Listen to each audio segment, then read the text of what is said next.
beautiful day on your image, your public relations program on TV. Today, we are disturbed. Disturbed in the sense that our modern institution, which is supposed to give us future leaders, are bedeviled with crime-related issues. Name it, cultism, rape, assaults, and the like. And today we have gathered to discuss the issue. It is a thing of concern, and we really have to provide solutions to all these problems before the society degenerates. I am privileged to have great academic and PR professional in our midst today. And let me quickly introduce Femi DOKUNMU. Femi DOKUNMU is an astute public relations practitioner, a man with great cognate experience in public relations, both in academic and other corporate entity. Femi DOKUNMU, you're welcome. It's my pleasure to be here. Thank you very much for having me. Thank you so much. I'll not forget to say that you are the past chairman of the Nigerian Institute of Public Relations Ogun State chapter. Thank you.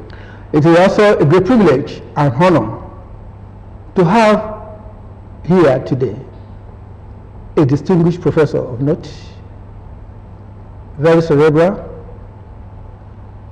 a man with great details, a conscious manager of men, and a professor of animal physiology. I am glad to have you around, Professor SEGUN OSINOWO. You're welcome, sir. Thank you very much. Good evening, Nigerians. Yeah, good evening, Nigerians. And of course, the topic we are treating today is curbing indiscipline in schools in Nigeria. Of course, it is a development that is so sad, and we really have to find succor to all this. My viewers, you are most welcome to Your Image Public Relations Program on Ogtv.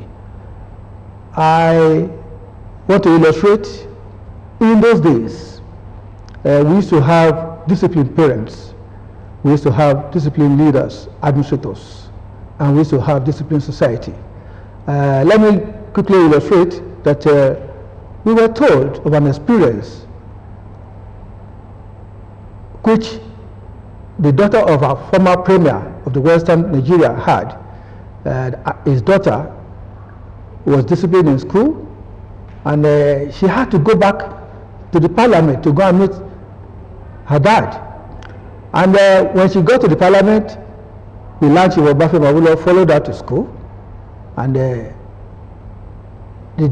demanded for who disciplined her, and one lady came out, that was the school prefect as at that time, and he said, I'm the one.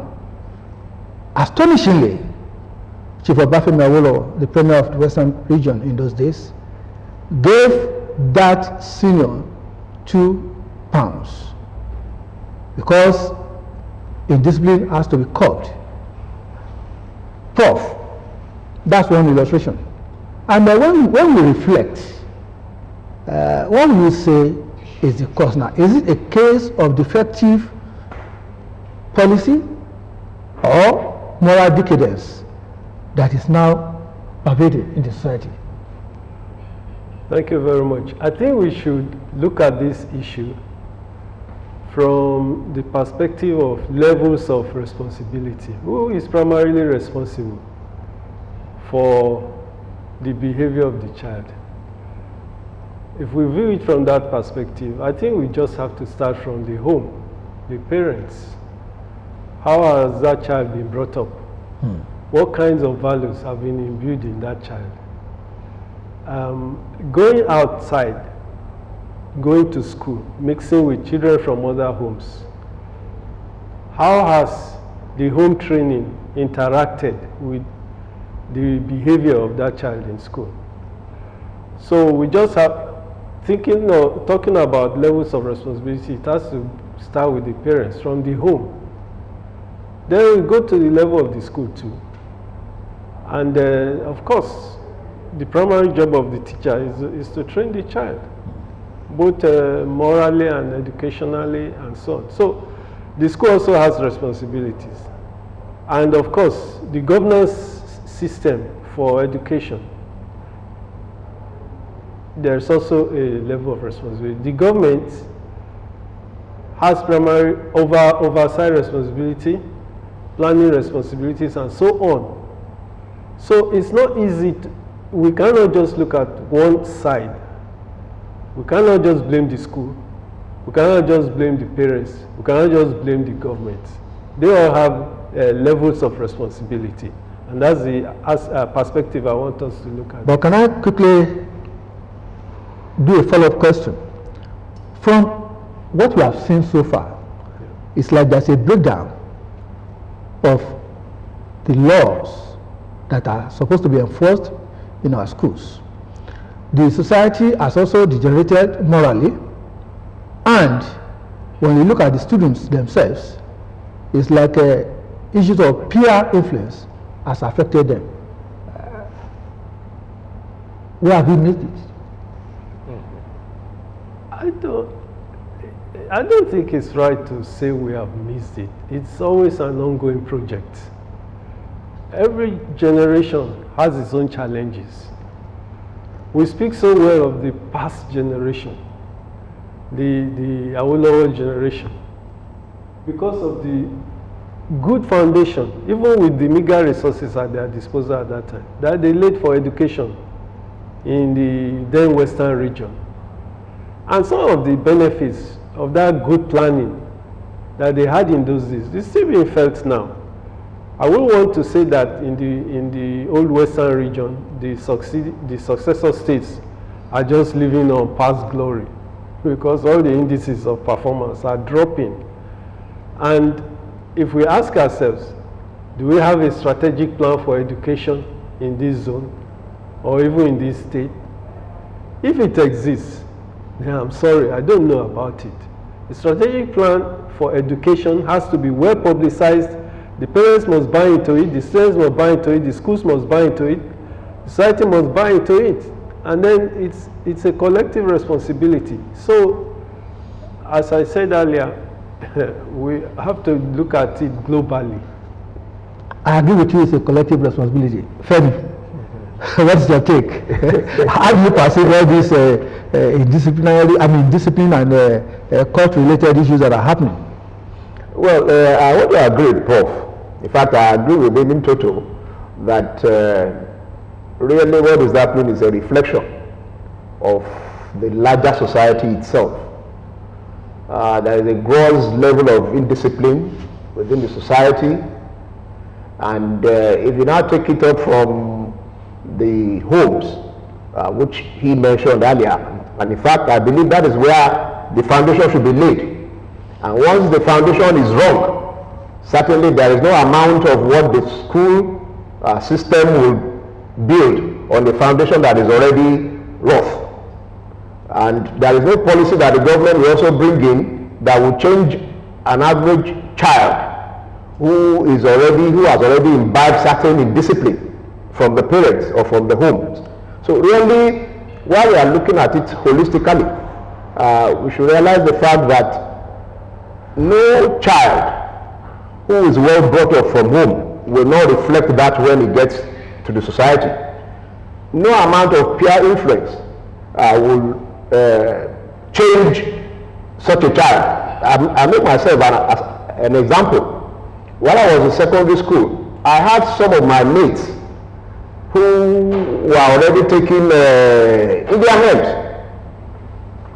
But I relate with them to the level that I can still manage myself. Of course, I know my parents would not even imagine me smoking cigarette, ordinary cigarette, not to talk of Indian hemp. So I weathered through that storm with them. I managed with them, and I did not allow the peer influence, to rub negatively on me. So to that extent, I believe that once parents can be able to get their child impact the right level of discipline, moral value in their children, we may be able to have a good foundation which the other strata of discipline that we are expecting can then build on. Femi, yes. Well, I align with you, but if we still look at issues critically, how can we change the scenario? It was not like this in our days. We were very disciplined, and you do not touch what you are not asked to touch. Is it that the society has changed to the extent that morals are no longer part of us? And if you look at it, what should now be the factors that could have contributed to this unbecoming behavior? Well, again, just like the Prof said earlier, it's not as if there were no cases of indiscipline, even in the past too. There were, but maybe they are not as preponderant, or maybe they are not as many as we have it now. Of course, you know, generally nowadays, value orientation, there is a lot of people who do not have that kind of level of value that we have then. We place more on emphasis on how quickly you can make money. You gave an example of the premier of Western region then who had to go to school and encouraged discipline. Nowadays, you have parents who will go to schools and challenge the teachers who have disciplined their children, you know, on the basis that maybe he feels he has more money, he has enough money with which he can even withdraw his child from the school, or he believes that he himself will not tolerate any teacher disciplining the child. So to that extent, there is a moral decadence. That level has increased. There is moral degeneration. Nowadays, the value orientation has a lot of inefficiencies, and there's a disconnect between somebody who wants to instill discipline and how the society itself will see it. But in terms of what has happened, why are we here? We can also look at the policies that we have in schools. Gone are the days teachers would, you know, corporal punishment and all that are encouraged. You are asked, you are given some punishment, maybe you have some grasses or whatever it is that you have to cut, you have to uproot some trees and the rest. And you know, by the time you would have done one or two, you are a better person. In fact, there is more responsibility too on the part of the teachers or those who are administrators in schools. But nowadays, you have a lot of conflict between teachers' responsibility and their personal interests, which conflict with their roles in modeling these children. So I think a lot of factors here and there are responsible for this. Thank you very much, Femi. Prof, if we critically diagnose these issues, we will find out that it's like we are declining. I don't want to say in standard, but we are talking of moral values. In those days, there were not so many cases of students beating teachers. There were not so many cases of students bullying themselves to the extent that they will be killing each other. There were not so many cases of schools not being well managed by school housemasters and the like. What do you see as the cause? Okay, lack of resources. Okay. Physical resources, human resources, financial resources. Let's start from the physical resources. Most of the schools we have now, they are overcrowded, terribly overcrowded. Okay?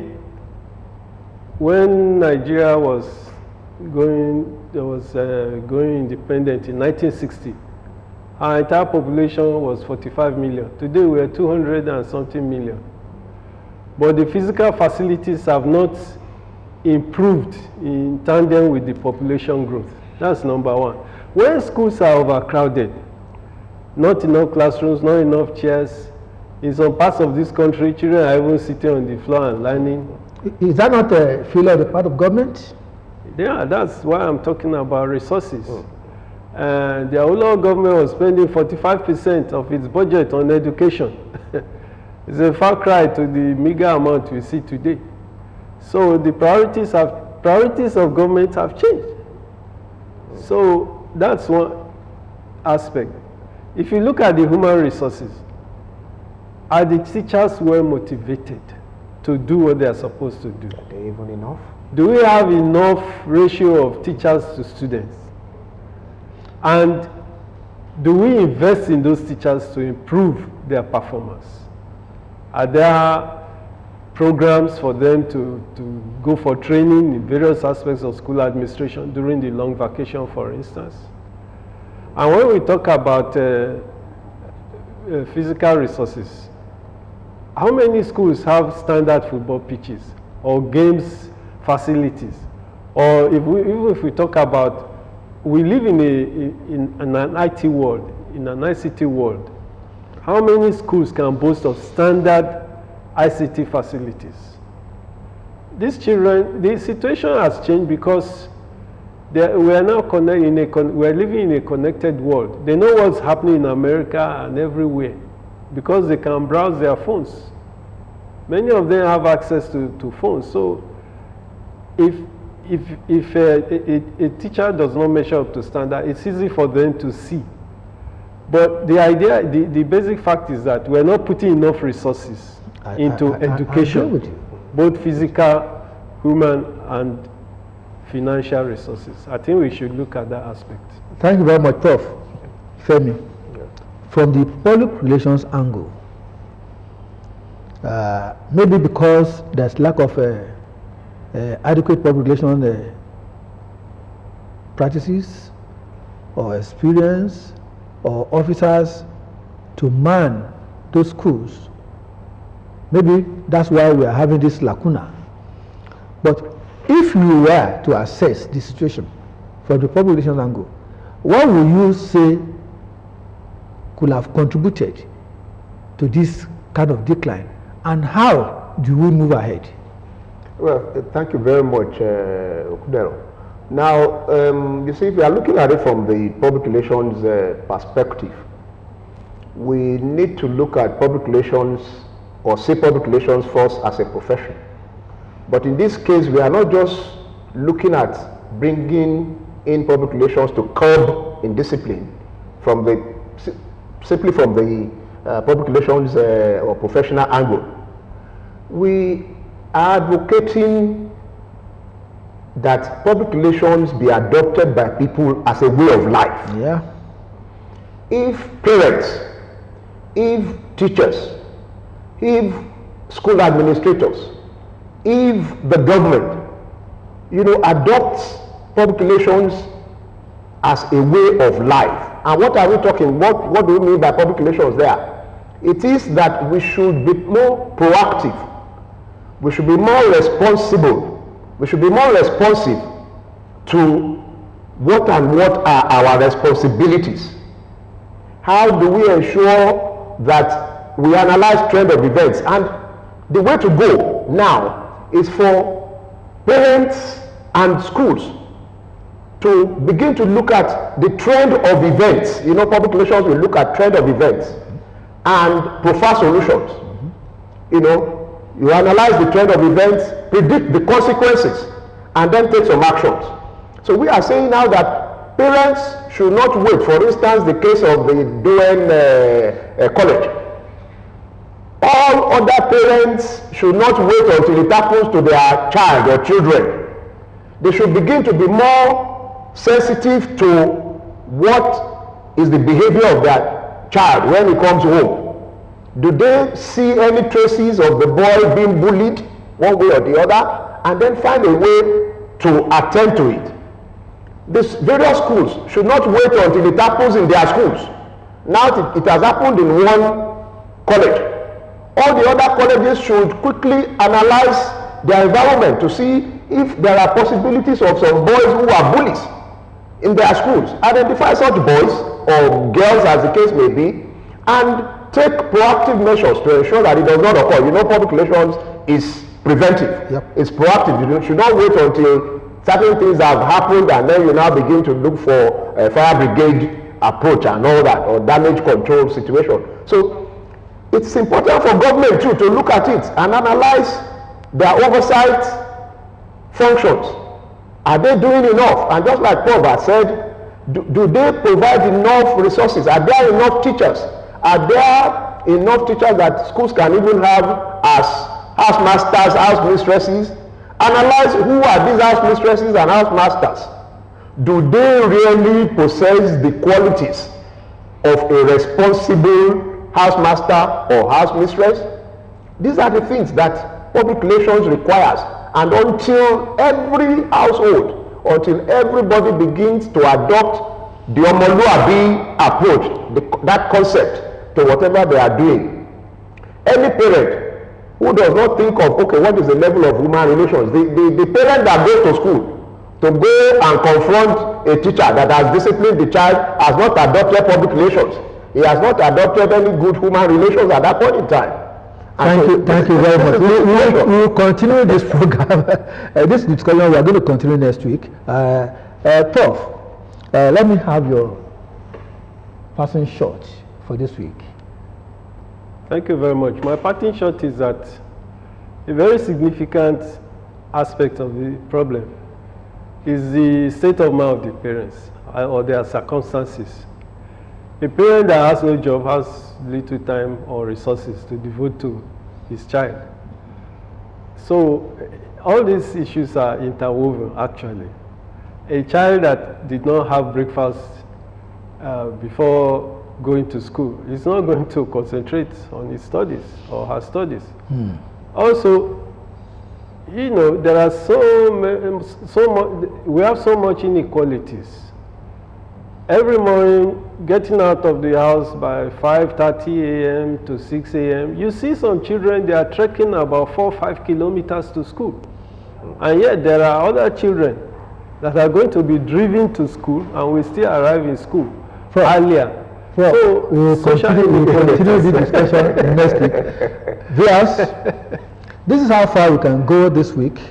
I want to appreciate the distinguished presence of Professor SEGUN OSINOWO. Thank you. CEO, SOPHIE Academic Services, a professor of note, a person with great details, and a consummate manager of men. You are welcome this week. Thank you very much. FEMI DOKUNMU, thank you for being with us. It's been a long time. It's my pleasure being here. Yeah, we'll have you regularly now. Thank you very much, please. Viewers, we have to stop today. We'll continue this discussion next week. And probably when we come around, we are going to look at the security aspect of it and then contemporarily also visualize what the problems are. Thank you for joining us. It's been a beautiful day. See you next week.